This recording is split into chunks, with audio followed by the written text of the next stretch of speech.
భర్తను చంపి డ్రమ్ములో పెట్టిన భార్య, భర్తను చంపి కుక్కర్లో ఉడికించిన భార్య, కాబోయే భర్తను ప్రీ వెడ్డింగ్ షూట్ కోసం అని తీసుకుపోయి కొండపై నుంచి తోసేసిన కాబోయే భార్య. ఇంగో ఈ నడుమ గీసోంటి వార్తలు బగ్గనే విన్నాం కదా. అయితే అసోంటి వార్తే మళ్ళొకటి వచ్చిందుల్లా. కాకపోతే ఇడ భర్తను చంపలేదు గాని అంతకు మించిన పనే చేసింది. సోషల్ మీడియాలో పరిచయం అయింది, చాటింగ్ చేసింది, మాటలు కలిపింది, ప్రేమించింది, పెద్దల నొప్పించింది, పెళ్లి కూడా చేసుకున్నది. మొగంతోనే ముద్దు ముద్దు పోటువలు కూడా దిగింది. ఆఖరికి ఓ బస్సు కండక్టర్ తోనే వెళ్ళిపోయింది ఈ బంగారు దొరసాని.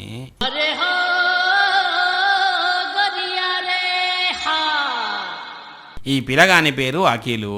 ఈయన మామూలోడు కూడా కాదు, సోషల్ మీడియాలో పెద్ద ఇన్ఫ్లుయెన్సర్ అట. నెలకు 10 లక్షల దానికి సంపాదిస్తారట. సినిమాలలో కూడా ఛాన్సులు వచ్చినాయట. ఈ పిల్ల పేరు మేఘం మెరిసే శనికే గురిసే అన్నట్టు ఇద్దరు మంచిగానే ఉన్నారట ఏడాది నుంచి. మరి ఇంతలో ఈమెకు ఆ కండక్టర్ మీద ఎట్లా మనసు పడ్డదో, ఆ కండక్టరు రైట్ అని ఎప్పుడు అన్నాడో ఏమో కానీ ఇంకో ఇట్లా ఇంట్లో ఉన్న బంగారం డబ్బు చదువుకొని బ్యాగ్ వేసుకొని రాత్రికి రాత్రే వెళ్ళిపోయింది.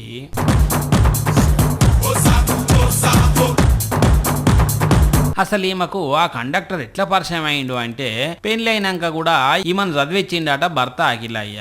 రోజు కాలేజీ కోసం అని బస్సులో పోయి ఆ బస్సు కండక్టర్కే కనెక్ట్ అయినట్టున్నది. ఇక కథ ఇంట్లోకించి బయటికి వెళ్ళే కాడికి వచ్చింది.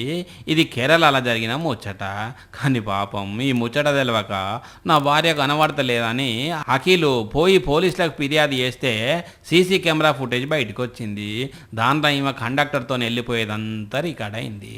ఈ ముచ్చట సోషల్ మీడియాలో వైరల్ అయ్యటాలకు పోతే పోయిందిలే, ఇంకా డ్రమ్ములల్లేసో కుక్కర్లేసో పానం తీయలేదు పటు అని కొందరు అంటుంటే, ఏందిదుల్లా భార్య అంటే భర్తల సగ భాగం ఇట్లా పక్కోళ్ళతోని ఓడైంది అని అంటున్నారు. ఏందో ఈ నడుమ కొందరు గిట్ట చేస్తున్నారు.